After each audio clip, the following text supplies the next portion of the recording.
నమస్తే అండి. రథసప్తమి రోజు పాలైతే పొంగించుకుంటాం కదా! ఇలా ఆరు బయట సూర్యరశ్మి తగిలే చోట పాలు పొంగించుకుంటామనమాట. ఇలా బయటైతే ముందు బాగా శుభ్రం చేసేసుకొని ముగ్గు వేసేసుకున్న తర్వాత బాగా ఎండిన ఆవు పిడకలని ఇలా పేర్చేసుకుని కర్పూరం బిళ్ళలతో వెలిగిస్తే పొయ్యి అయితే వెలుగుతుంది. అలాగే మనం రాగి చెంబు కానీ ఇత్తడి చెంబు కానీ తీసుకుని అందులో ఆవు పాలు పోసి ఆవు నేతిలో శుద్ధి చేసిన బియ్యంతో పరమాన్నం వండి దేవుడి దగ్గర నైవేద్యం పెట్టాలన్నమాట.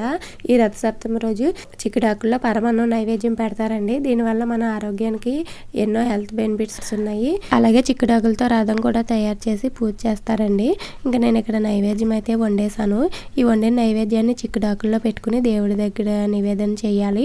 ఆ నైవేద్యం మనం తినడం వల్ల మన ఆరోగ్యానికి చాలా మంచిదన్నమాట. అలాగే ఈ రోజు నుండి ఎండలు అనేవి ఎక్కువగా ఉంటాయి. అలాగే వండిన నైవేద్యాన్ని అగ్నిహోత్రుడికి కూడా నివేదన చేసుకోవాలి. ఇంక ఇంట్లో కూడా పూజ అయితే చేసేసుకున్నాను.